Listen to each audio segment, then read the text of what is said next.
that was the thing with Adam. You really thought, you'd do everything that was said on the tin about Adam Carr. You really thought, fucking hell, yes, I've earned it. No, it was terrible, mate. He fucking used to use his parents against each other. He'd shelter in the comfort of his mother when his dad was just trying to teach him football. He never liked football. The one thing that bothered me, because I was thinking, your dad was one of the most accomplished footballers there ever fucking was. And he was just trying to teach you a thing or two to make you sick. And he just thought maybe you'd love it like he did because you were his son. And you just basically made out you were like this little kid who didn't, basically, because you thought, I don't want to learn something from my dad because that means my dad's got power over me. Adam, who's the one who liked to know that his dad was called Rob because he just couldn't just love him enough to think he's dad. You don't understand, Adam, how much learning from Dr. Robert Carr would have meant to me, learning football. To the point where when I played for a football team, he thought, fucking hell, that's something I did. I played as a left back. That's something we've got in common. He was really enthusiastic when he found out about that. It was really great. He was the only one who ever made me feel good about that decision. I was that embarrassed, Adam, because of the fact that I knew how accomplished of a footballer he was. Just by one look of him, I could see he was like Dennis Irwin. He was like fucking Mathau. He could do all that shit. It was like, I was embarrassed to even go there. I just looked like somebody who fucking didn't care. Like, he's just said something really caring more than anybody ever did. Even my dad put me down on that decision. He didn't support me on it. He never really supported me. He was an idiot. Why? Because Paul fucking was the same. He basically learnt from Paul, and Paul was fucking his older brother who was a bully to him because Tone was bullied badly. Paul really bullied Tone, so everybody knew Tone was bullied by Paul. Nobody fucked with Paul. Nobody fucked with Tone. And therefore, he had this fight with Steve Usher. They became really good friends. Tone looked out for him and he lived in the fucking garage because Paul knew, fuck, Tone misses his Paul. Tone missed his Paul more than anybody, mate. Tone loved Paul more than anybody. Tone backed Paul more than anybody. Tone used to hate it when all these fucking people from this side of the family and my mother's side would celebrate their brothers and all of this.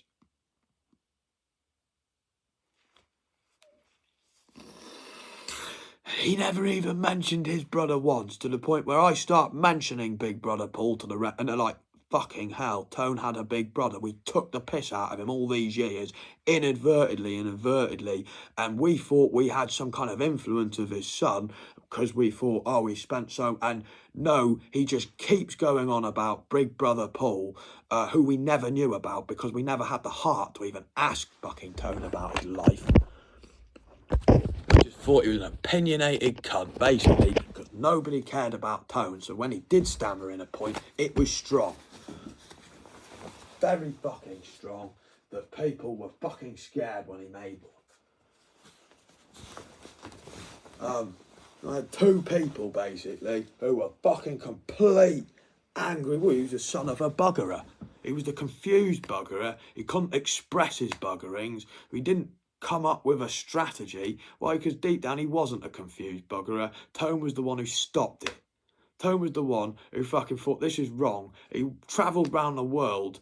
He tried to do everything he could to not become a buggerer like his father. He really fucking tried. That's how much Grandad meant to him.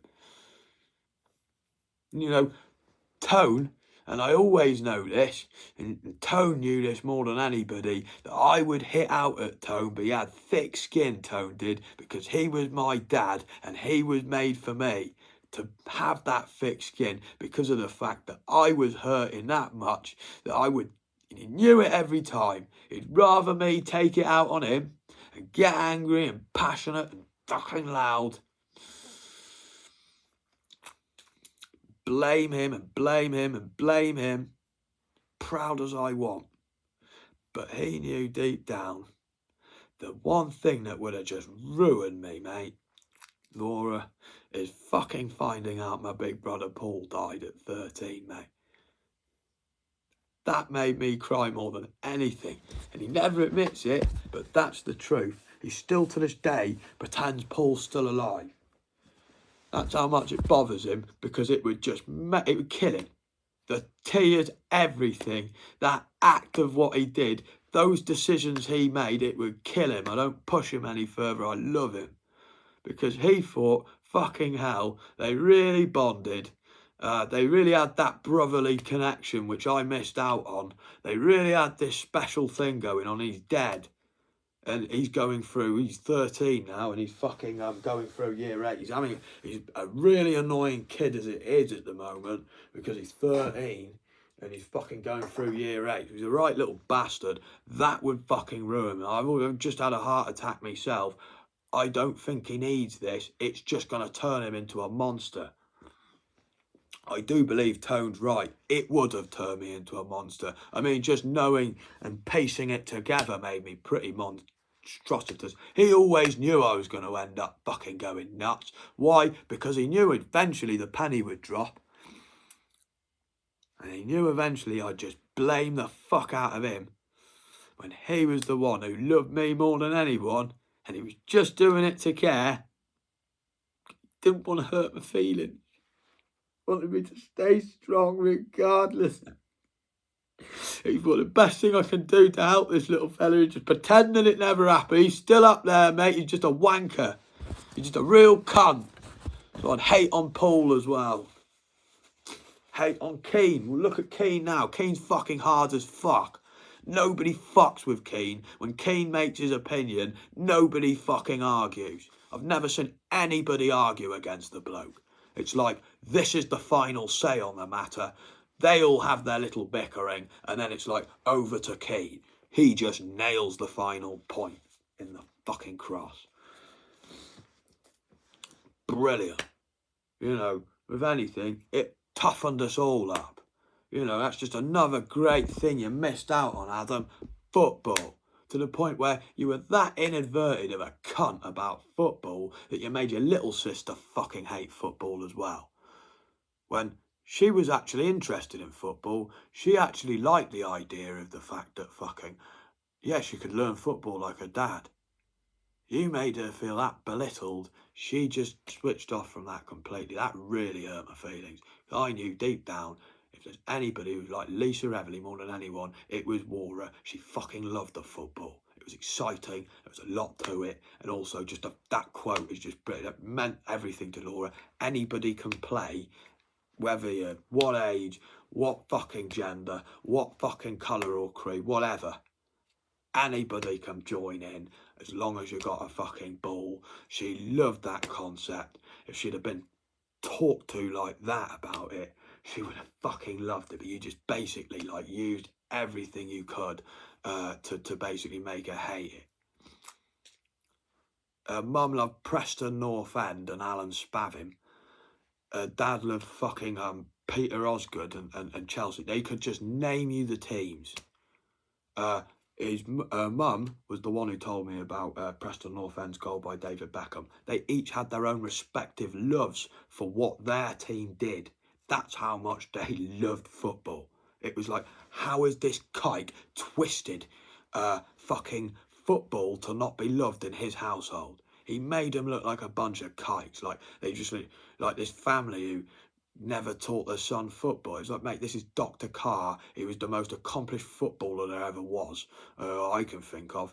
I was embarrassed, like I said. It's because he played in the same fucking position as me as well. So it's like, oh, God, he was mint as a left back. I didn't have no self-belief.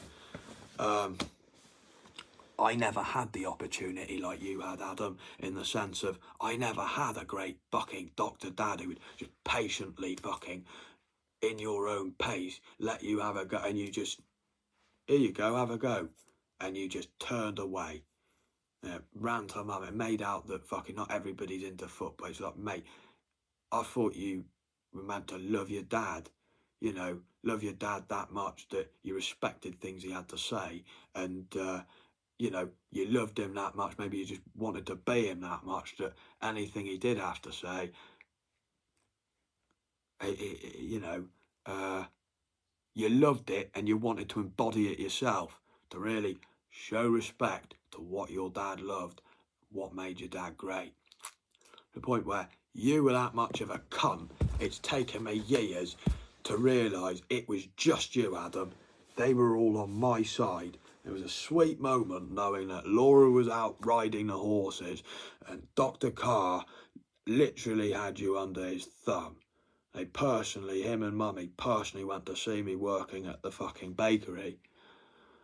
You went to get the flat off, as if to say, yeah, that was that great time when you worked at the bakery, like, you were doing something then, Sam. It was like, no, that was just a great time to see you like a little fucking slave. You know, he literally, yeah, you might have not listened to him. You might have gone the other way. You might have just made him, like, all his shit he did as a doctor just look shit, that you were like, oh, I'm going to bully my stupid spastic friend who fucking obviously loved him that much, fucking really tried to stop him from getting bullied more than one occasion. I'm going to bully him by picking the subject he hated more than anybody. The one thing him and Dan Brown used to always have over me after I ditched him, and then I'd end up chilling with him again, they start talking about mathematics. It was so annoying, Laura. It's like, I don't know if you ever had that, but fucking, like, your two mates pick the one subject you've literally gone out your way to tell them, I hate this subject, I'm so bad at it. They knew how much I struggled with it, that, like, I was embarrassed about how much I struggled with it because of how much they fucking loved it. Took me years to realise I fucking hate maths because of how much they just sold maths. Like, it's so good. Nobody else ever went on about that. And that's what I was trying to say to Idris. Mate, you don't know what it's like. You think they're fucking, like, basically they're fucking grooming you into making you feel sorry for them because they're a bunch of weak little bastards who they choose the fucking subject you do not like, even though you're the only one who stood up for them, made them feel good about themselves, and fucking they use it against you and start celebrating it in such detail. It's like, to the point where that's what they did in the sleepover. Let's think of things that will upset Sam, basically, to have one over on him so he's belittled, so he doesn't feel like he's got a righteous reason to be angry about what they did at the sleepover. What the fuck is that for twisted plotting? Dr. Carr heard it himself. He wasn't daft. It was Dr. Carr. How do you think I know this? Because Dr. Carr heard it himself. Dr. Carr, more than anybody, thought this fucking kike is just a bastardization of everything I've worked towards. How the fuck did this kike... and he had love. Why? Because his god, Mummy, she had love regardless. Regardless of the fact they didn't blame anybody. They didn't make out. They didn't even fucking...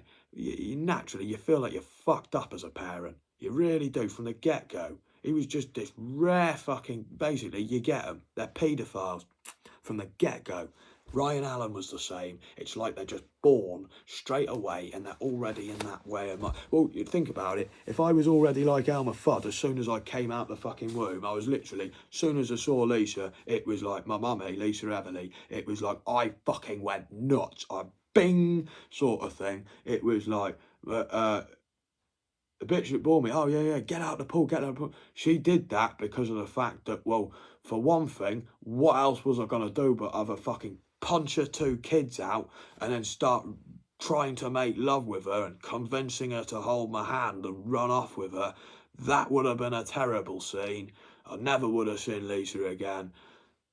Stella had to come in and basically fucking scare the shit out of me, to scare that boner out of me. That made Lisa laugh so funny because of the fact that fucking... They're on the same team anyway, but the fact that I was, you know, more than willing to take this bollocking just to show how much I loved her. She loved that. It made her chocolate. One of the greatest memories I have of my mummy. Why? Because she's had two kids, she's been through fucking hell, and this kike never sees her anymore. He's always out fucking basically molesting children.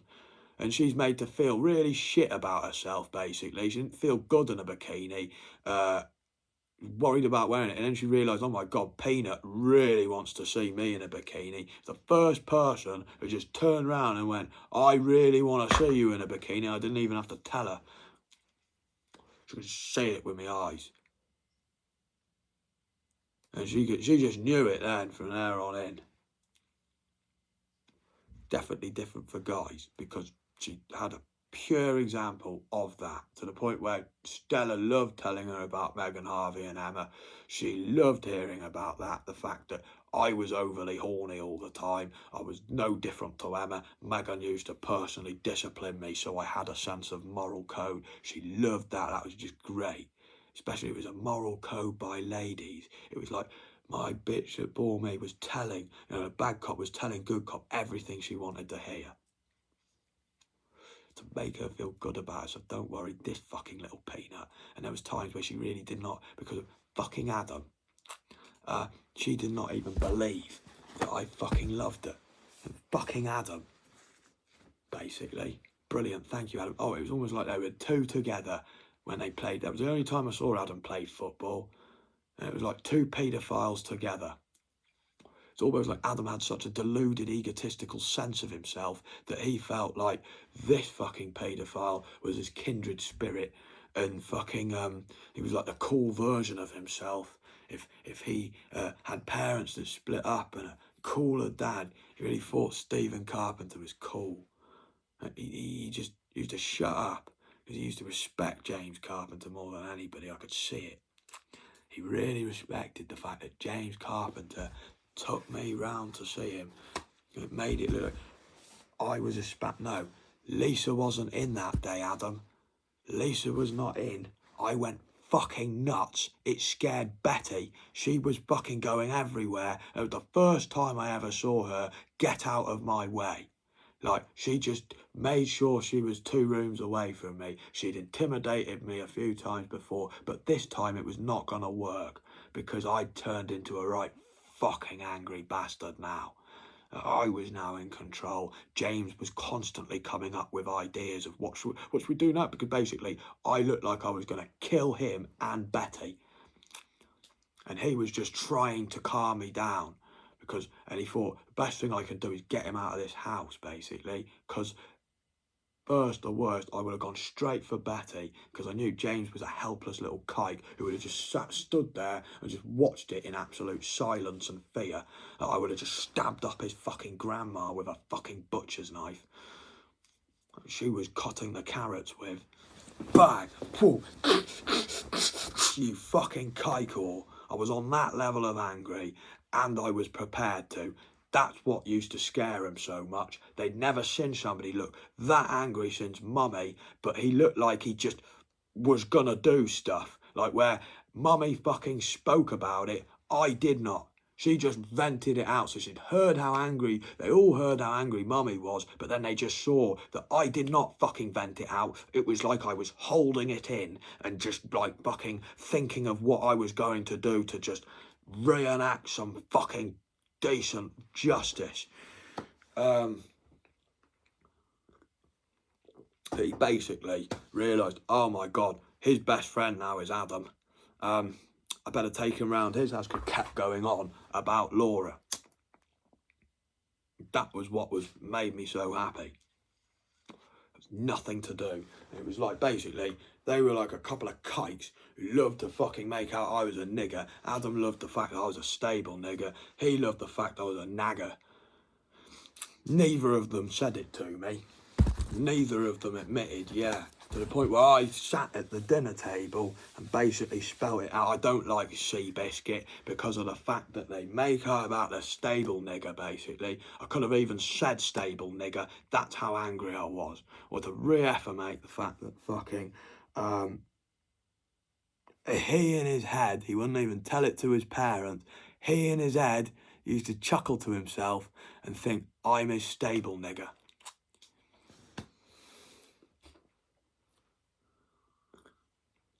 Just like Kwame, and they all got along with each other really well.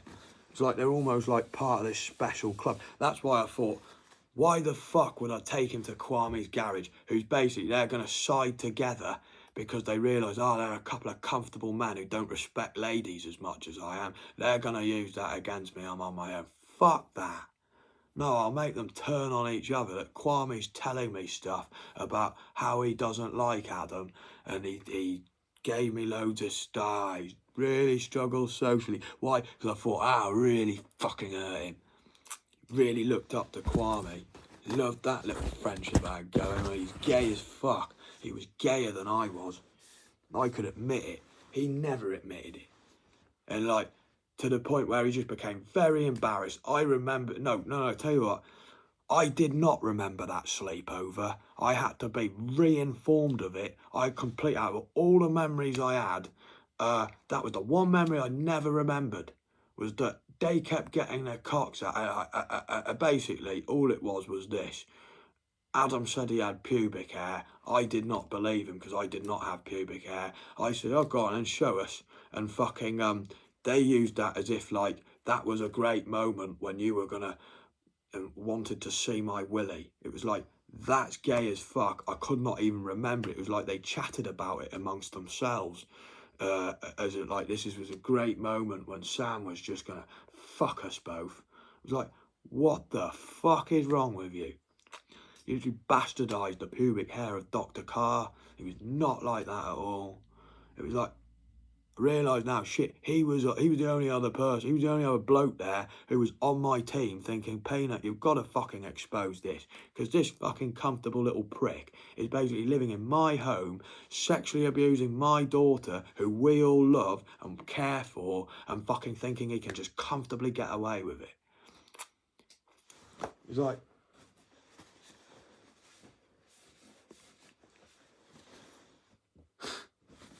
that's what he does. Like I said, he thought, oh, I'm this high and mighty great guy. He ended up always with Laura, and you always thought, well, what are you doing? It took you a good 3 years before you got a fucking girlfriend, and it was after I beat up Hedges. So it was like you were very scared then, because you knew how fucking determined I was, that you thought I'd better move on and stop wanking over my fucking little sister, thinking I had a right to, thinking I was this great guy pleasuring her when Sam wasn't around, because he's probably fucking other girls. He came up with this distorted view of me to continue his abuse on his sister. Nobody belittled her more. He did it in such a subtle, sly way. It was disgusting. It was the one comment I didn't comment on because I just fucking remembered it. The fact that she was just asking something, you just condescend her to the point where you condescend her publicly about these tiles which you've celebrated. Oh, this is where we went to some fucking, like, great place. Like, Dr. Carr doesn't even care because you bastardised it that much. What that fucking family holiday was about. It was about having a family holiday. It wasn't about celebrating, look where we've been, we're cultured people. It was about, we've had a family holiday. There was far greater pictures than that in the collection of all of them happy, apart from him who looked a bit uncertain. Oh, it's all there. Why do you think there's no pictures of him fucking as a whole family looking at? Because he's not happy. He always looked like this begrudged older brother who's very jealous of his younger sister because his younger sister just better, like the answer to his parents' prayers, basically. Fucking hell, we've got this really horrible paedophile son who we just want to actually see get axed. And literally this little girl who's like a godsend, like Britney Spears, but with the chances of love, Lisa Everly, with the chances of hope on her side, and fucking he was so jealous because they could not hide how happy they were. That's why they loved Peanut even more, because it was like, yes, Peanut came along and saved you from your first bully. Why did Peanut do that? Peanut was just trying to show to you, you little cunt, you little kike, that I'm just as good as saving you from your first bully, to show, look how much I care for you, and you still bastardised me because I'm saving Laura from her first bully, you. You twisted it on everybody. You made out I was her first bully. She believed it. She believed nobody bullied her more than me. I'd love to say, apart from that incident on the trampoline, Laura, nobody fucking looked out for you more. Nobody backed you. Nobody felt more upset when you were hurt. Nobody fucking went out of his way to try and make you happy again. Nobody fucking loves you more, mate. I did try and make a conscious effort not to bully you. I was that disheartened from Adam, basically. My big brother Paul died. My dad had a heart attack. And then I had Adam as a mate. It was like, you can see why I just switched off. It was like, just knowing, it was like, I lost faith in you, Laura. I lost faith in your whole family because of the way he treated me. It made me think less of you guys. And I realised you people aren't the ones who were the bad guys. You were the best. You were the bits which I enjoyed. You were like, those were the little rays of hope. He was like the little stepping stone that I stood on to fucking get to those rays of hope. I can't believe how unlucky they were. But the thing is, to have the finest daughter ever, which is basically the finest person ever in the world, you're gonna, to balance out the odds, you're gonna have the evilest, the most twistedly, she's gonna be, as in, it's gonna be completely opposite to her. That even me, I'm sure, because he's that much of a twisted paedophile, he's like, used all of his dad's fucking great knowledge to become a really twisted paedophile. He went round telling Laura that I was going to be fucking underage girls, because that's what they're like. Why do you think he was quick to point the finger, Laura? Why do you think he was quick to point the finger? Why do you think there's friends who are from your year group who used to be your friend and they suddenly just, they didn't really mention it, and you no longer speak to them? Why do you think fucking he knew better than anybody about fucking fucking underage girls, basically? What was the fucking line he said to me? That's why I used to get him to play that song back to me, because I thought, that's my song about her. It's like, you just wrote it for me to sing it about her. I wanted to rob it off you. Why? Because you basically used this song, and I fucking got him into guitar. Yeah, he got better than me very quickly because he was a lot more accomplished. And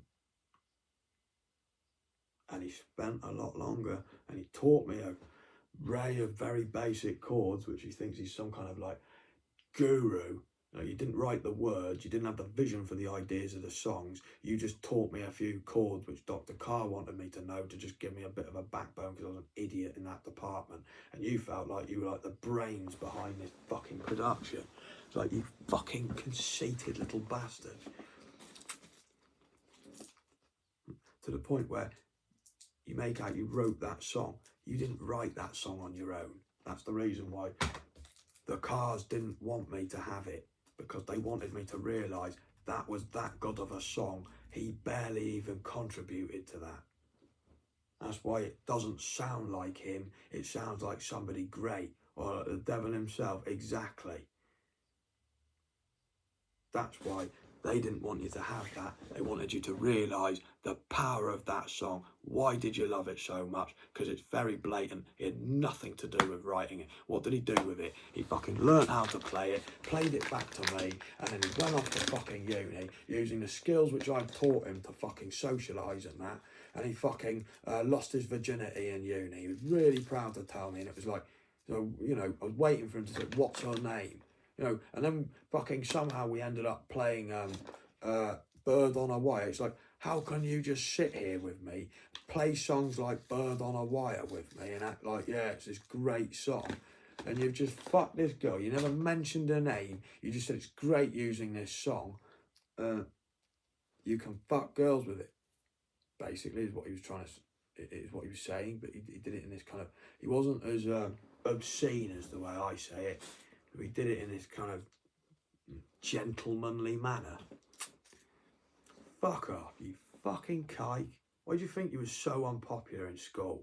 because everybody could see right through you. You had this mint dad who had all this fucking shit to him. Why do you think you got so annoyed at the fact that I fucking... To the point where, yeah, Jay and Berkey, yeah, mate, they were ready to bully you on my behalf. That's the whole point of that story with Jay and Berkey. Jay and Berkey loved me, Adam. And Jay and Berkey both looked at you and they saw the way you talked to me and talked down to me, basically. And they thought, who the fuck is this guy thinking he's better than him? Because he's sick. We both love him. And they were ready to just bully. They were ready to beat you up. It was just us three and four. It was basically, I was the one to give them the permission. And I defended you to the bone. And you turned on me straight afterwards once they were out of earshot. And was like, why did you bring that up about my... I was thinking, mate, I made you just look sick. Nobody touched you again after that because of the fact that everybody went round going, these two are friends. I even reiterated, I felt that bad. We wrote that Christmas song together because I thought, fuck, I want to show that we're actually friends here. But so people do know that what I said was true, that we're still friends, regardless of what happened. I used that as a way to make you sound sick, mate. That your dad was that much of a devil. He disciplined me that hard. He broke my fucking ankle, drove over my foot, and I fucking loved him more than anybody for it. To the point I sat there for 2 weeks. He gave me the game, and I learnt it myself. This guy was that sick. That's what I learnt from the devil himself. Why, Adam? Why? Because I tested him, and I pushed him the hard way. Why? Because you had such little respect for him. It made me not respect him. It just made me feel sick. And I just wanted to get out the car as quick as possible and think of other things. Dr. Carr thought, no, mate, you're suffering in here with us for a reason.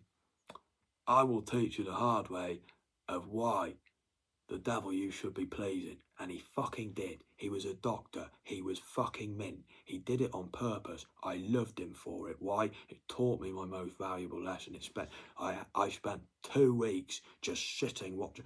Adam gave me the game which Dr. Carr wanted me to play. So no hard feelings, mate. You got 2 weeks off school. You got a game you love playing. It was mint. It was like, thank you, Dr. Carr. That was a great... I didn't have to go to school with that fucking little bastard. Basically, he was giving me a respite for 2 weeks because the guy was just fucking relentless. The only thing he enjoyed doing, and Dr. Carr did it out of respect, Anna hated it. And why did Anna hate you so much? You went out your way to get Dr. Carr to beep her every day because you couldn't admit how much you fancied her. And Dr. Carr felt sorry for you. He beeped her to let her know, hey, this one likes you. And you just fucking like cowered or what. You just were fucking pathetic. It's like, you just looked like this fucking escorted. Like, she just felt sickened by it. Why? Because you've taken her peanut, used it against her peanut. That's her peanut, who she personally taught morals to. The reason why I had morals in the first place, the reason why I cared about other kids in the playground was because of my sister. That's how much she meant to me, Adam. My sister did. And you just used to beep her every day. Susanna Williams was a very sexually abused child. I don't mention that, the Williamses, because that's how much it hurt everybody's feelings for Jane Williams. She was a really fine lady. She did not deserve abuse, and her fucking husband was a paedophile through and through, to the point where his paedophile preppy son ended up with brain tumour. We were all relieved. Her 2 daughters were mint. The reason why Susanna was sick and had a great sense of humour, but you could hear the way she was abused, because me and Anna found it really funny that she said, you've fingered it now. What a choice of words for a kid. Me and Anna found it so funny because it was so odd. Now looking back, you think that's because she had a paedophile father who used very odd terms of phrase to children. Just reiterated how much of a paedophile he was, that they just moved him around the country, basically, and put him in prison. He didn't go to court. He was from Shrewsbury School, a public school. He was a private educated teacher. They just moved him like it never happened, never fucking brought up. None of you lot would even know about it, sort of fucking thing. And the reason why I didn't bring it up is simply just for Jane Williams. Why? Because I really felt sorry for Jane Williams. I really enjoyed Jane Williams's company. I went out of my way to say hello to Jane Williams when she was walking through the country. It shocked her. She didn't expect... Her fucking husband has just fucking moved away for being a paedophile. She was made to feel shit. Immediately, she just felt shit. It was like the first time she'd gone out, and all the people to bump into, it's me, and I'm like, Jane Williams, how you doing? And I really tried to make her feel good about herself. It was a great moment just to see her smile again, because that's how much Jane Williams' smile mattered, and I struggled to even just tell you all that. Why? Because Jane Williams meant a lot, and I didn't want to fucking expose her, basically. I didn't want to make her feel bad. Like, oh yeah, Jane, no, that's why I'm going on about Jane Williams. This is how much I love this lady. She did not deserve that. She was a really lovely lady. She did not know. The wool was pulled over her eyes. When it was unveiled with the rest of us. She was the one who exposed him.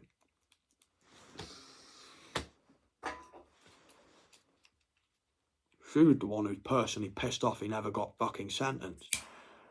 She thought, I've just exposed a paedophile and the private schools have just moved him up the country. Welcome to England, people. It's not like Brittany. And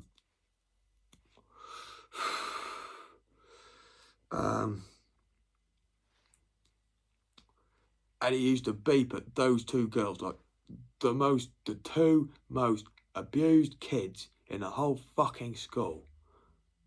He used to beep them. You never had the balls to go, what Dr. Carr would have loved you to have done. And I think that's the reason why I fucking jumped out the car, because it was like, Jesus, you always wanted a fucking lift. You always were in that Mercedes. You made me hate that fucking Mercedes. I was glad to see it go. Why? Because I saw the point in that Mercedes. It was for a reason. Dr. Carr was really hoping you would have the gumption to realise, oh, I fancy Sam's sister. I'm going to admit that because Sam makes me feel good for being me. And he'd love me to love his sister, because that would just remind him why he's picked me to be his friend. That, you know, I was sensitive enough to know that his sister had fucking needs and deserved to be respected, and he just shat on all that. I just wanted to get out of the car. Dr. Carr taught me a very valuable lesson. He would say, yeah, but you show me up, mate. You show me up. You show the captain up.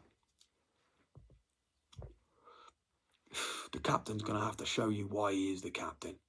More than anybody. It was a very important lesson, because it was like he was in my head.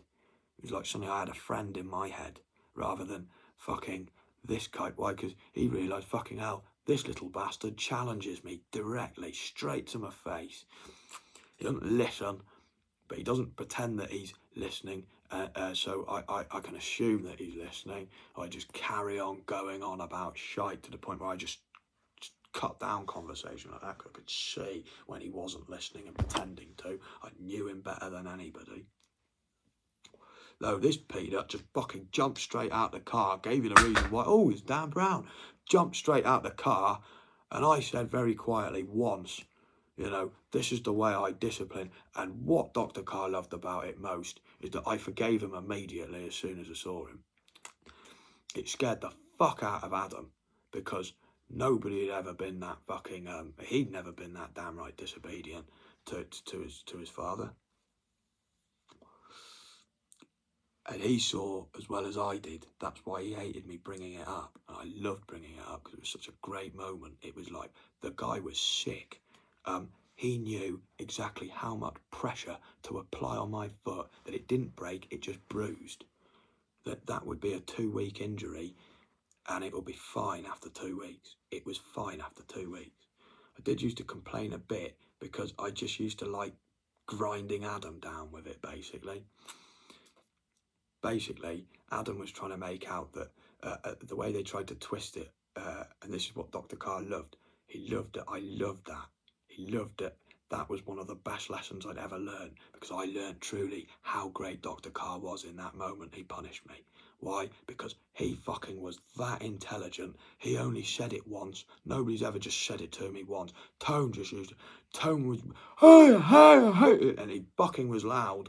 get louder and louder and louder, to the point where he had a heart attack by the time I was 13. He'd shouted at me that many times.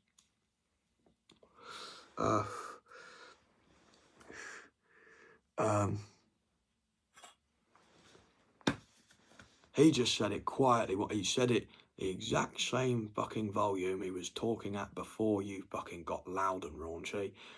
You could hear it. Yes, I could. Despite being deaf in one ear. I knew that he'd fucking told me otherwise, and I just went for it. Why? Because I just wanted rid of this. I just didn't want to be near him. I did not like coming out of this. He thought it was like such a great executive fucking thing. Like, look how special I am. I hated being seen with him for it. Only time I liked it was the fact that I had Imogen and Amy, and they were my friends. I got very insecure because I got very insecure about Laura. I wanted to show to her immediately when I fell in love with her, I don't have any other friends but you, I love you. I was always worried about having girls as friends because of the fact that fucking, I didn't want to hurt her feeling. I did have girls as friends. I was in a big group with boys and girls, basically.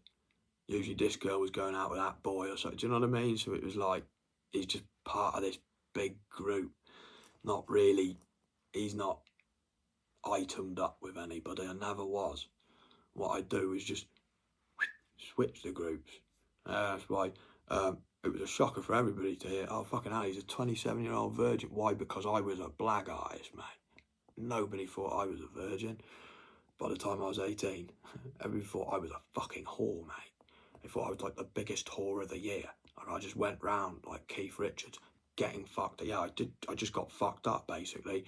That's why I was such a whore, because I got fucked up instead of just trying to rape children all the time or get on girls to fucking bastardize them. I just focused on getting really fucked up. So the stories of me and how much ketamine I took, the fact I came back from fucking Nottingham to Shrewsbury with great ketamine, even though Brim didn't like me, they still all admit that was the best fucking ketamine I ever had. It was nuts. We had a line and we were just like, what the fuck? Stokes even tells it back to me, like, literally, mate, I had them at fucking mine. They were like fucking two fucking like toddlers or something. It was funny. They were like trying to play piano and shit. And they were like, whoa, man. It was a funny time watching them on it, mate. Because they really, you know, this is Kramer's, they really, basically, what Stokes was trying to get at, without telling me, they fucking knocked it more than anybody, and then they took some, and they were like, fucking hell, Kramer is exactly what he fucking does. He fucking gets the finest fucking shit from Nottingham, and brings it back and delivers.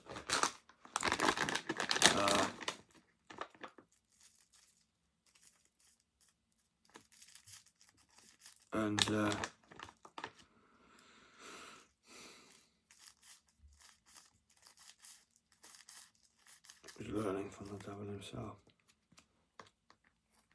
He did it very smart, the devil himself, because he knew naturally it was a big move, as in, by this point Adam had successfully pitted my parents against the Carrs. Why? Because they did exactly what Robert Carr did to fucking about a bitch that bore me, in the sense of, no. Robert Carr was the one who kind of oversaw all of this. Fiona was really loving. She got completely fooled about it. That's what was so hurtful. He fooled his own mummy to the point where it was his mummy more than anybody saying, basically, your mother's horrible. That's why I turned on my mother, because I really respected his mummy's word. That it stayed with me, that fucking memory of what he said about my mother.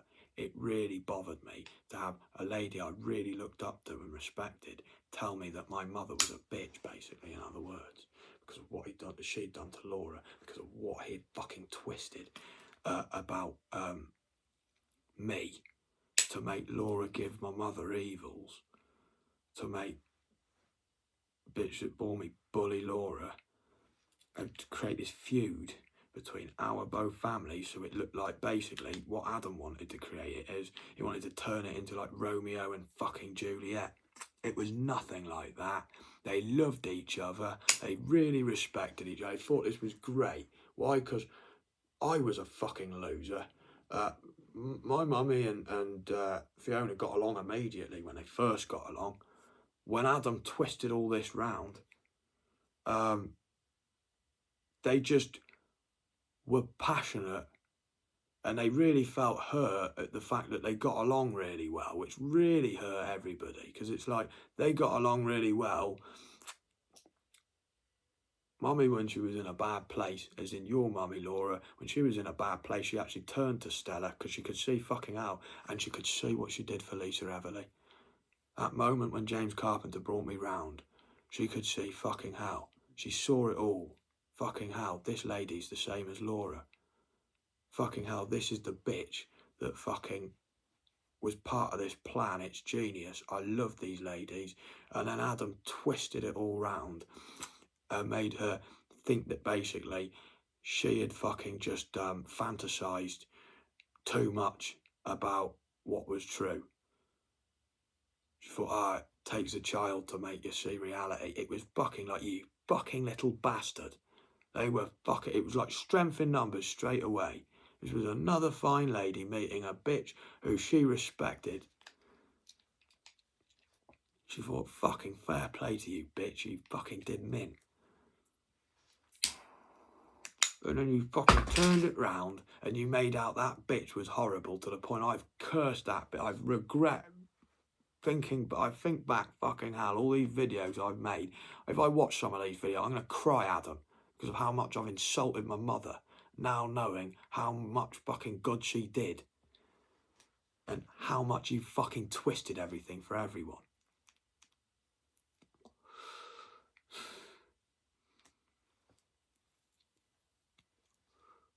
The point where that's what provoked my mother to think, fuck this, let's just have a getaway at Belgium. They'll enjoy time with John and Pat. You created a massive feud in my family as well. You literally fucked me. There's nobody who ever fucked me more than Adam fucking Carr. And he sits there and he acts like this fucking, like he's some kind of great guy and he's got some fucking intelligence in his head. I would fucking, like, to the point it goes full circle. I respect his mummy. I respect Dr. Carr that much, and I love Laura that much. I would never lay a finger on him, and I never fucking have. That's one thing he never could say. Did I fucking ever hit him? Ever. Did I lay a finger on you, Adam? Did I fuck? You cannot say, oh, but he hit me. He never said that. Came up with all these fucking lies about me, but, you know, what really would have been a horrible thing to do, and they knew what I was like. If I had an issue with somebody, I'd fucking hit them. I was the only kid who ever punched Lorna Jones. It was a massive issue. Lorna Jones never saw that coming because she got so used to being brilliant at bossing people around that she just thought she could lay into, and I just hit her straight off the cuff. I thought, fuck off, you bitch. Strengthened her and it strengthened me. Why? Because I fucking felt that guilty about punching people because I punched Lorna Jones, and it upset Gina Jones and Lorna Jones that much that I stopped hitting people. I fucking wrestled instead. I had to relearn how to punch people and realise, no, there's a time and a right place to punch as well.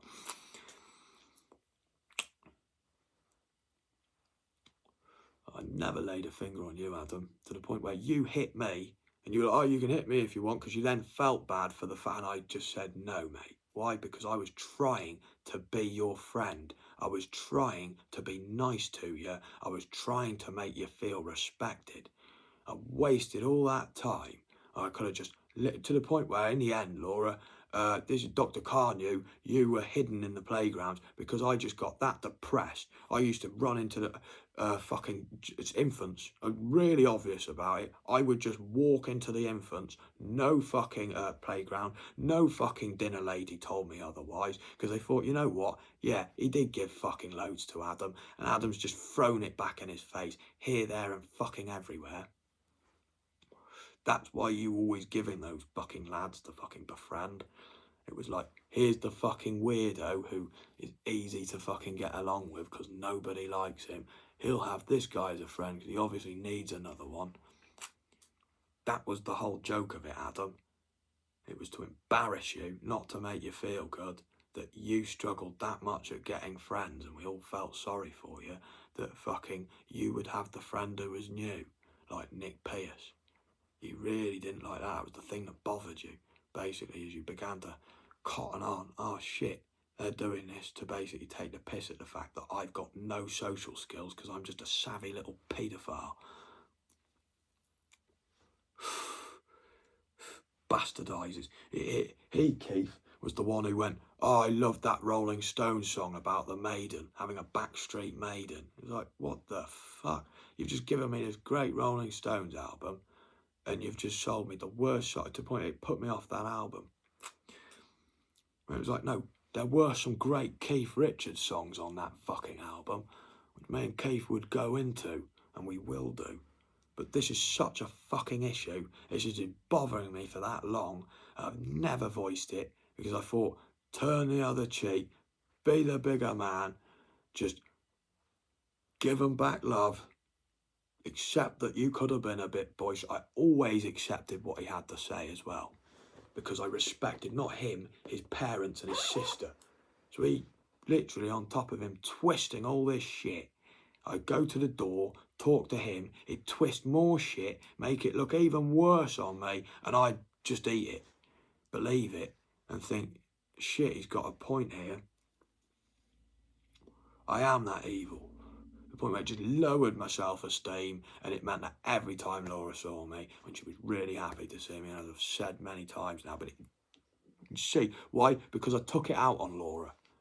I blame Laura. You've heard me in the videos. It's the first time I'm realising, oh my God, we were played against each other by you. I always had this vision in my head of him laughing. Laura, I always imagined him laughing. And then I thought, and at the time, Laura, I was an idiot, and I thought fucking that was him like laughing because he was on the side of Dr. Carr and Mummy Carr and you, and he was like the one showing, yeah, deep down we love you, and I'm like, no, he was just laughing at me in my head. I could feel him laughing at how much I'm fucking up here, there and everywhere, and he loved it. I could hear him laughing. It really, now I'm realising that was him just really manipulatively bullying me to fuck. He ruined my whole family. He destroyed my relationship with my big brother Paul and Linda. And the great stories I had to tell Laura, he destroyed the relationship I have with the girl I loved. His family. I'm not allowed to speak to her. I'm not allowed to fucking talk to her. The only person I'm allowed to talk to is Dr. Carr, and he's pretty much incontactable for good reason. Because they were all very nervous of me, so I just saw him that one time on the bridge to kind of say no hard feelings. But that bastard Adam Carr basically ruined me fucking life more than anybody. On top of all that shite which I gave you about Lisa fucking Everly and how much she suffered, he then fucking furthered my abuse and turned me into a right horrible bastard. The point where when I did go to the door and I just heard him twist everything, and I was just really thinking that maybe, and the questions he'd asked, they were so belittling. The point where the reason why they were watching a film, Adam, is they really felt sorry for me. They could see deep down I loved them more than anyone. I just couldn't explain it. It really hurt their feelings that they sat together as a family and watched a film to just distract them from what was going on. Hurt their feelings that the one who really loved them was just getting bullied by the one who they thought was just a fucking fake fucking car. That's a car. That's a shit. William the shit. That was the whole point I forgot to say with William III. Is that Tone celebrated William III, and I was watching it, and then it goes, and the Irish called him William the car, William the shit. It was like, and it just did the bit afterwards as well. It's like, oh, that's another one. Richard the Turd. Richard the Turd, that's how Jake used to call him. Richard the Turd. And naturally, yeah, Richard the Turd. No, the bitch that bore me, she hated Richard the Turd. She loved the mother of fucking Henry VII going in and taking out the paedophile. But naturally, the bitch that bore me went with the... Naturally, she did that. Reverse psychology. I'll celebrate it more than anybody because people are going to crush him. Nobody liked hearing a really egotistical scampian opinion. You could hear where it directly came from. They'd knock it down. Point where it'd change him, switch him round to what she actually wanted him to believe.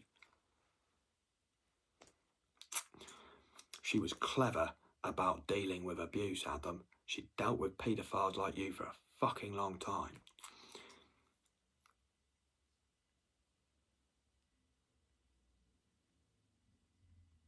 The one time Adam was just like James Carpenter in the sense of he would wait till people were around him that made him feel comfortable. One time his grandparents came, and this is the reason why I was such a bully. The next time I met his granddad, I was bullying all his friends, basically, showing that I'm Sam Kramer, I'm going to bully this cunt, to the point where Fiona had to go, Sam, you have to think about people's feelings, which was great because finally they actually saw somebody different to Adam who actually listened to what she had to say, respected her words and took it on the chin. Yeah, he was the worst bully they'd ever seen, but they loved that, really loved that. I didn't know how much it meant to them until now.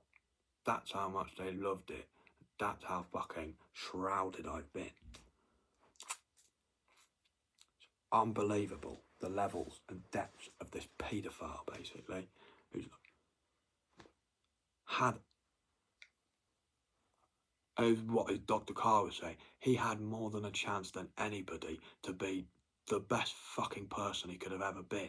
He had all those chances. Sometimes, just the way fucking life goes, it's not about the parents. Mate, Dr. Carr was mint. The way he disciplined me, he would have never have had to have done that. It's because he had a paedophile fucking kite fucking spawn thing that fucking ended up being lucky enough to be in such a fine mummy as mummy, and fucking just completely disrespecting their values, their beliefs, their fucking loves, their everything. Just disrespecting what they were about.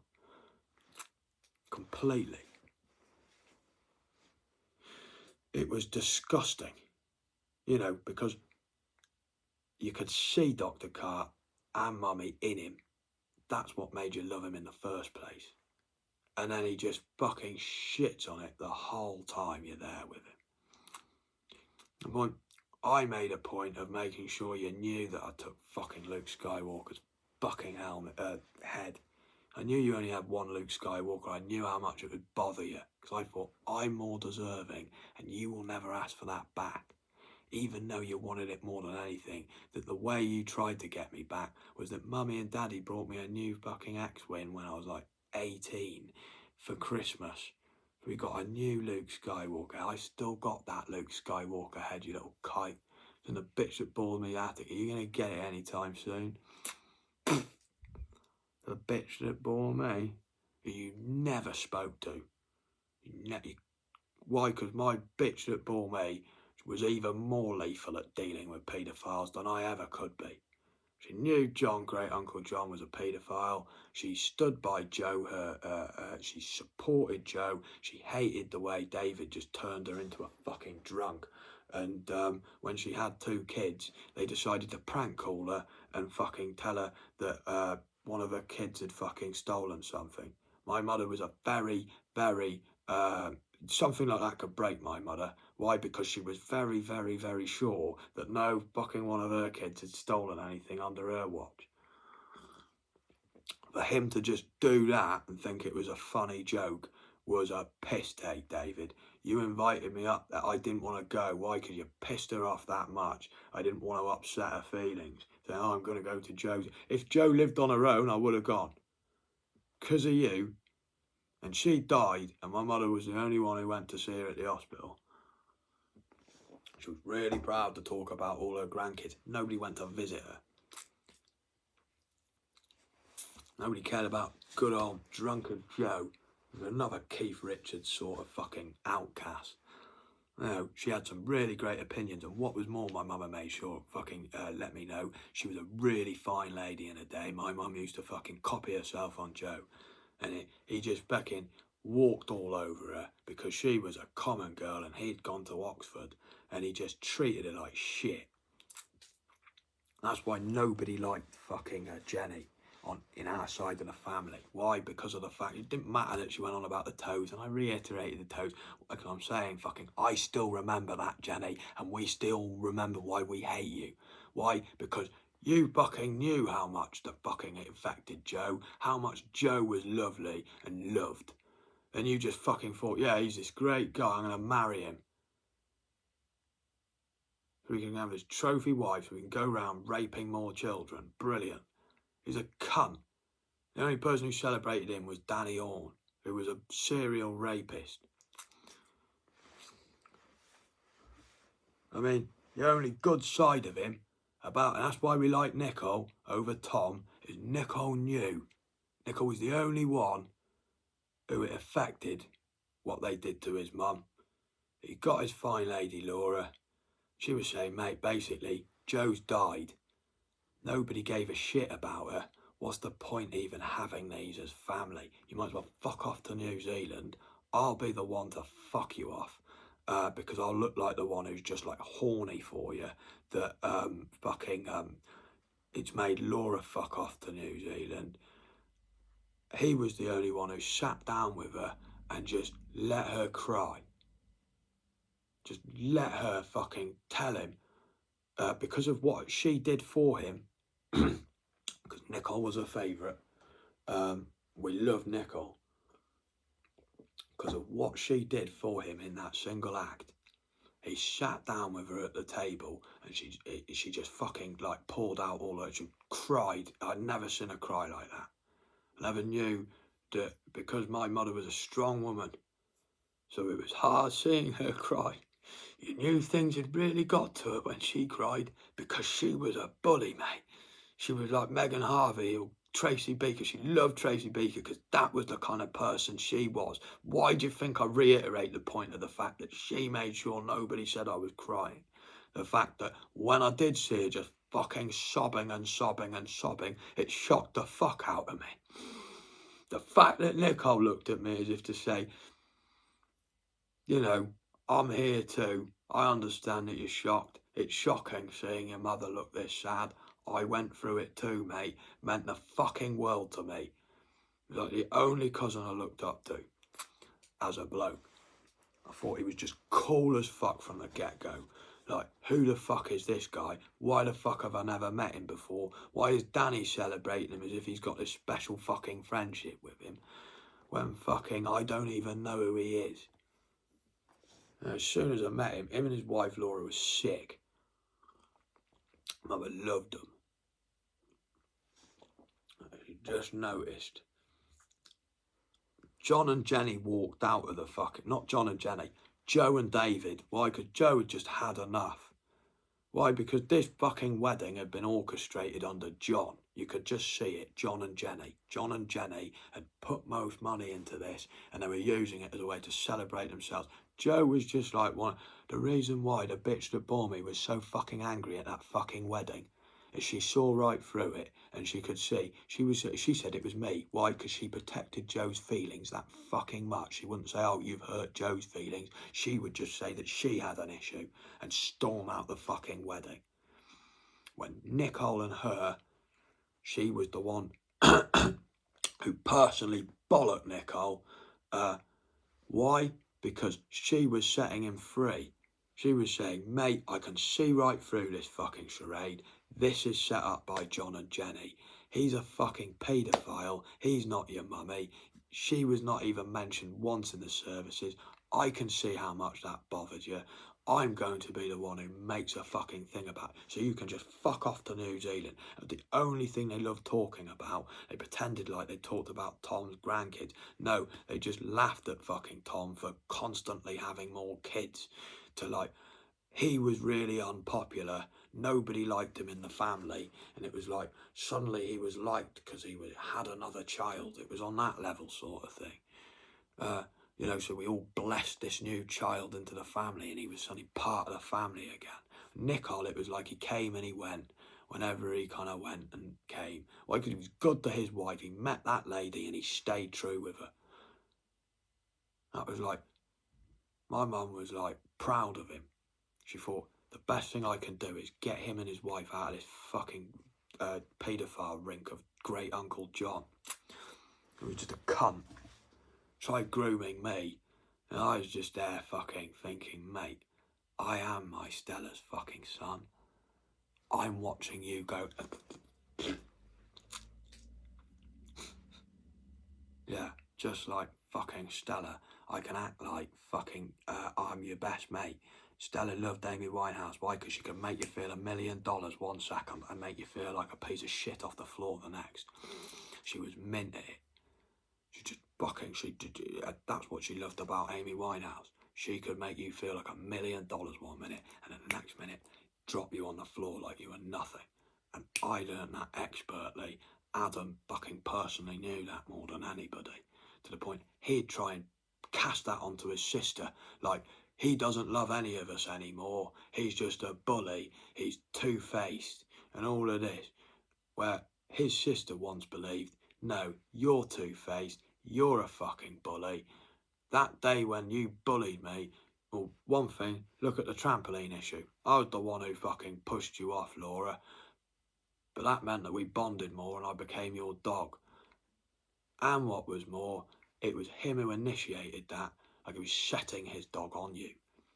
Because he was jealous, he wasn't bouncing with his dog on the trampoline. What a faggot. I was confused. The best thing I could have done was just get off the trampoline. I was selfish as well. The trampoline, I didn't have one at home. I just took advantage. I just thought, oh, this is my time on the trampoline. I wish I just bounced with you. But if anything, what didn't kill us made us stronger.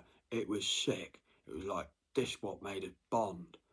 Because the next day, the next fucking time, he's trying to fucking twist things again, and he's trying to make out that fucking this is how much of an influence he has on me, because I'm going to say it now, because now I have the confidence to be horrible to my sister, to her face, because he was that horrible. He'd never seen anybody be so brutal. It was like he was that disgusted with the way fucking Adam was treating his little sister. It was like he was trying to kill her off. Just for a split second, he suddenly looked like fixed vision, like he was just thinking, the best thing I can do here is just kill her. Put her out of her misery. Mummy loved that. That's why she defended me. So you see, it was just an act of fucking desperation. He thought, like a psychopath, I better kill her because this guy's a cunt.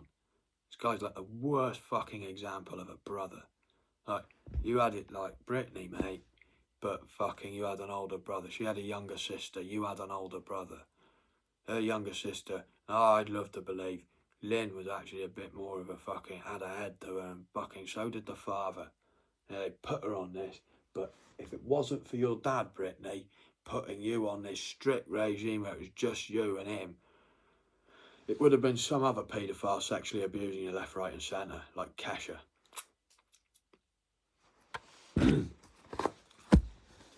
You know what I mean? You just don't think about it like that. He might be a bully, but fucking, you can imagine. It's just amazing how they just jump on it and turn this guy into a bad guy immediately. And I thought, hang on a minute, there's got to be more to it. I'll turn the bitch that bore me into a bad guy. And then you realise they remind me of Big Tone and Stell. They were just trying to celebrate their daughter because they knew she loved singing. That was the thing she loved to do because she didn't have the chances in life to fucking have horses and stables and things like this.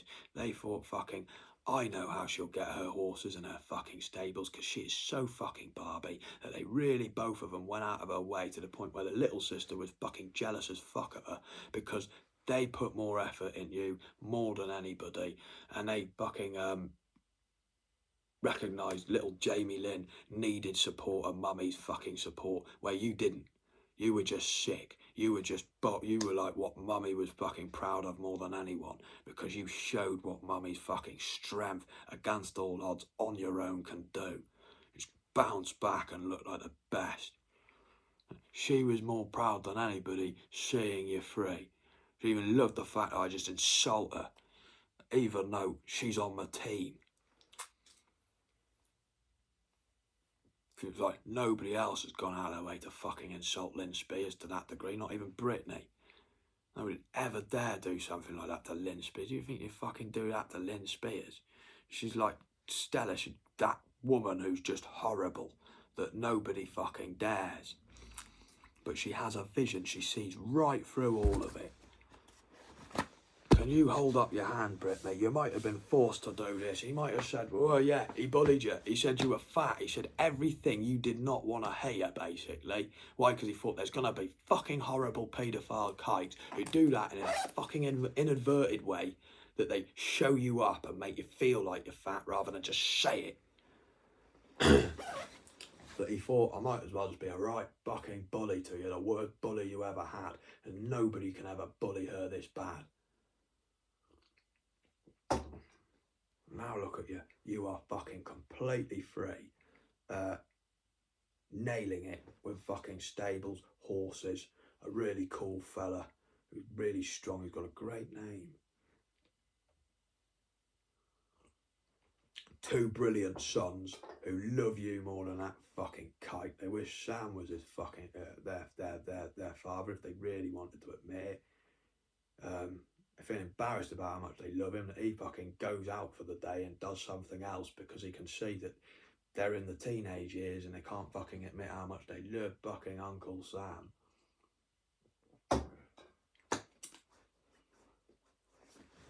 Uncle Sam's cool, mate. Uncle Sam makes your fucking mummy look fucking brilliant. Uncle Sam went out of his way to carry her up a fucking hill. Why? Because he knew she fucking meant to carry. I love everything about her. I just love fucking making her feel great. Yeah, Uncle Sam took that picture of her when she was asleep, but she looked so cute and cuddly. Uncle Sam couldn't help himself. He wanted to show the world, look how cuddly and cute my Britney is. That's actually really genuinely sweet. It's a really heartfelt thing to do. I'm going to bully Uncle Sam because I feel like people are going to bully Uncle Sam worse. In an inverted way, I might as well rip him outright so he's fucking ready for it. Why? Because we fucking believe in Britney and Sam a lot. We thought that was a great fucking matrimony. That was my name, Britney. It's like you're fucking celebrating the name of Sam. With a great fella called Sam. And where's he from? I think he's Persia, Agari. I love to say Sam Agari. Yeah, naturally, it was just like, shit, I just wanted to be him. The more you were jealous of him, the more you realised, I just wanted to be this bloke. He's sick. Loved him, mate. Brilliant idea. What a Brit. Everybody else was shitting on you. This bloke came out of nowhere, this gym instructor, and he was fucking ripped as fuck. He scared every bloke around because of how ripped he was. And he was just really positive. He wasn't like some fucking really nasty bastard like me. A small, jealous, nasty bastard who used his lungs all the time. No, he fucking was this little, like, gentle personality with a massive physique.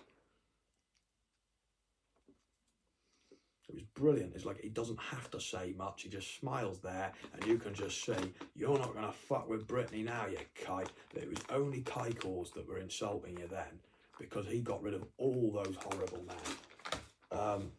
And then we just got rid of the kikors too. It was brilliant, was it not? It was like, you just needed a little woman over here to just finalise the plot.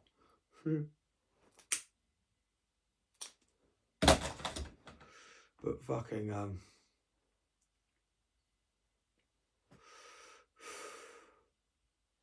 I was on a roll with Wara. I keep making so look wide because it's like, finally, Wara, I've got a voice thanks to Tess. Just call Tess by Mummy. Thanks to my mummy Tess. My mummy Tess. Folk Girl 84. She fucking saved me, basically. Britney felt great, and I'd love to say I contributed to making her feel great for being saved. It's almost like Britney felt sorry for me. She knew if I start chatting to him, he's going to get overly horny and ruin what he's done for me. And so she thought, no, this is mummy. Everything he wanted, in the sense of she listened to him. She fucking loved the folk music just like him. And she fucking basically gave him the voice that he never had. As soon as he believed in her back, she just said everything he wanted to hear. It's like she basically rooted through my memories and thought, fucking hell, Jesus, wow, I never knew you, wow, because she trusted me. That was the difference, Adam. She actually trusted me just from watching these videos. And then me showing that I got, you know, I'd messed up, I let her down, I wanted to show her how much she meant, I apologised to her, I started making changes, started trying to tell women, no, don't fucking, you don't have to wear things like that, you're just fucking basically bastardising your own image further. You've been abused enough, start respecting yourself, do a fucking Stella. Nobody fuck with Stella. I mean, look what Stella created the worst fucking little devil there's ever been since Hitler. Why? Because she knew she needed fucking Hitler. She was the one who hated Hitler more than anybody, stammered how much she hated him because she fucking loved Hitler more than anybody. She fucking loved the idea of Hitler just sorting out and organising, dealing with all these paedophiles that are fucking, you know, and seeing where he went wrong before. He just got overly racist and took it out on everybody to do with race and religion. He really, fucking hell, it wasn't to do with the races or the religions, it was to do with paedophilia the whole fucking time. To tell you the truth, I do believe that's what Hitler was saying the whole fucking time. It's just it's been misconstrued. You know, it was a reason why the German people loved him to fucking bits. It was just misconstrued. He was trying to get at that. It's just everybody picked at the fact that he said he kept blaming the Jews. And he was like, no. I was blaming the kikes who fucking were paedophiles, basically. And the more you kept going on about how much I hated Jews, the more it just fed into my anger. Because I knew it was the kikes who did. I just thought, fuck it, I am just going to hate the Jews. I'm just going to kill them all. But the more you tried to go against his words, the more he kept silent then and just fucking got on with it. Just like when I went to the door at yours, Laura.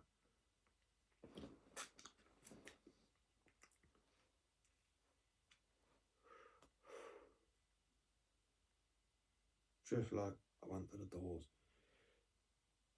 of yours. The gates of dawn. Piper at the gates of dawn. With Barrett. Adam was the one who listened to fucking, he didn't listen to any other Pink Floyd. Apart from fucking Dark Side of the Moon, because he thought, oh, that's sick. Probably because of the Transformers movie. And then he thought, I'm going to be the smart one to get Dark Side of the Moon instead of Dark of the Moon.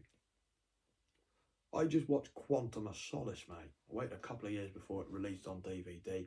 Tone got it on DVD. It was brilliant. It went on about the fucking, the fact that fucking these big hotels in Africa have got fucking reservoirs of water underneath them. And basically, they've got enough water in Africa.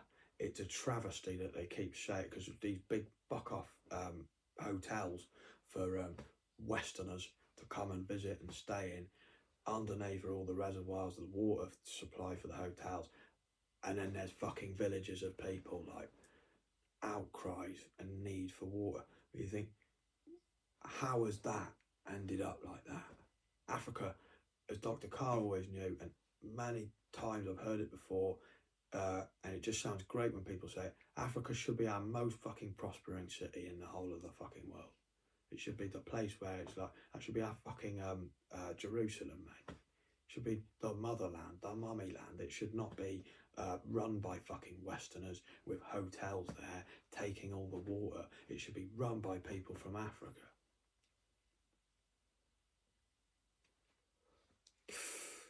Ridiculous, mate. It's fucking ridiculous.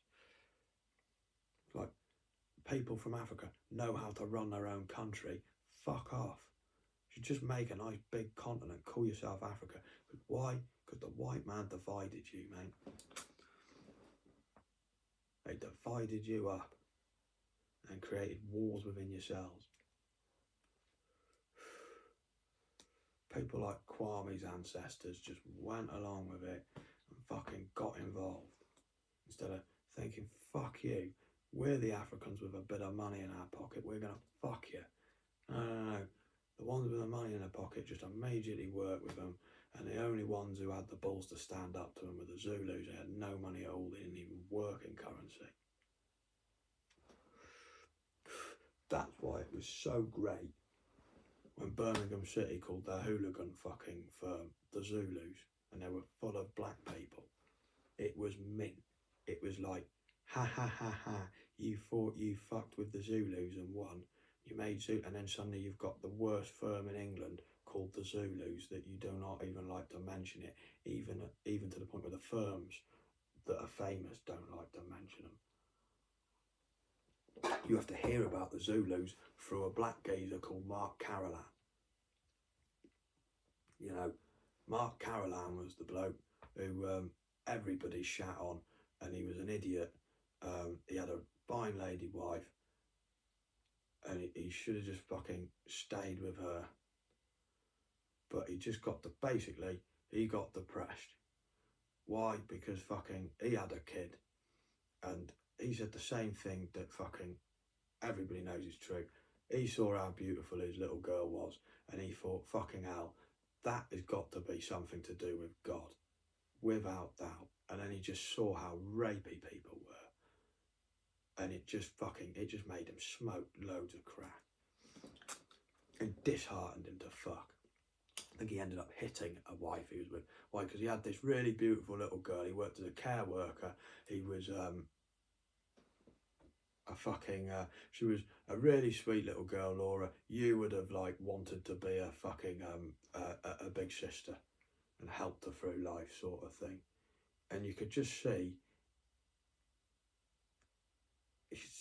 she was in a sad situation of the fact that, because of the fact that she didn't have the chances you did, Laura, it just immediately made you feel worried for her. I was very worried for her.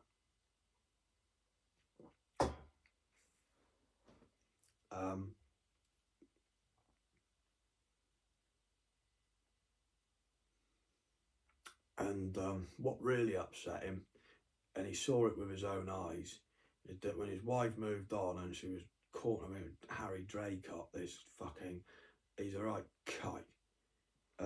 He's a fucking big coke dealer around here. Fucking Billy Big Boy, had his teeth fucking changed. He's a fucking kike. I'm not scared of him. I think you're a kike, Harry Draycott. I'd fucking kill you if you want to fucking go toe to toe. I do not care about you. I fucking hate you. Why? Because fucking you made Katrina feel shit about herself. She was only doing it because Mark didn't show enough fucking care for her. So she thought, I'll get back at him. And he just kept bucking. She ended up with her daughter there. It was almost like, and she was a really fine lady. My eyes were always on her, to the point she was thankful of the fact that I used to go round there, because she could tell I was not somebody who was trying to groom her daughter.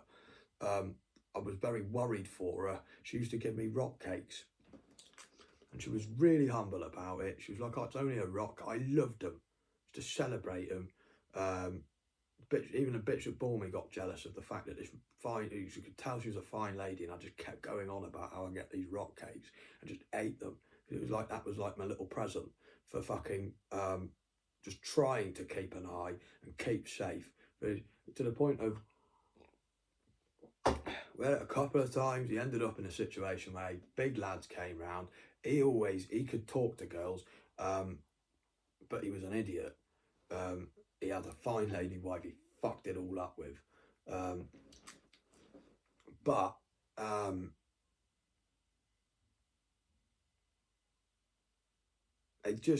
It fucked him, basically.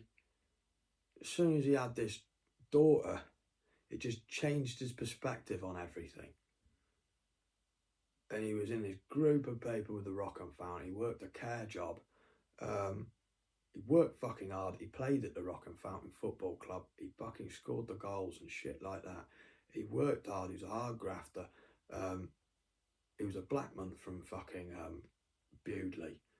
And they just used to shit on him. Well, I brought coke once from the Rock and Fountain through him, and it was just the way that they fucking like. He was the one who brought me with to you guys, and the way they just butted him out the way. It was like, he's my mate here. He's the reason why I'm fucking getting this off you. And they turned this into, because I was some young strapping white lad, part of the gang with a Fred Perry on. Ben Hatter personally shook my hand. It was like, this is so gay. I only liked Mark Carolan. I just thought he was sick. I just liked him. I just thought he had a good soul there. And he just got a bit too fucking into his drugs as a way to cope with the fact that suddenly he realised all his mates who he had before are really suspectly creepy blokes. They're not blokes at all. And he just became a very introverted, didn't have those male friends that he used to have round at his flat. He was relieved to have me as a mate at his flat. Why? Because he'd suffered a lot of abuse, mate. People had really bullied him and made him feel shit about himself. And I used to celebrate. I used to try and celebrate him. Like, try and make him feel. He used to bully me to fuck. He used to have the scales up here. And sometimes I'd just be coming for a fuck all bud. And he'd just out of my looking distance. All sorts of shit. Because, mate, people had done it to him. And it was the only way he could release it. That was the other release for Katrina. He was beginning to look a bit more fucking human again. And that meant a lot to her because she loved Mark.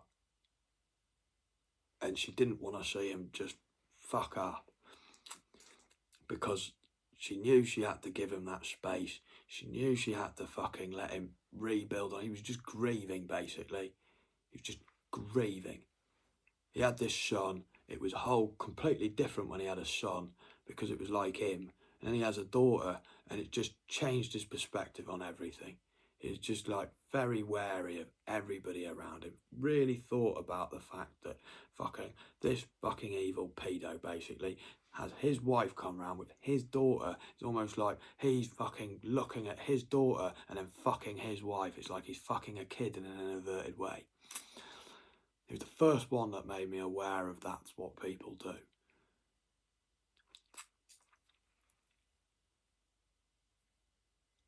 And that's a very, very, very important one about abuse.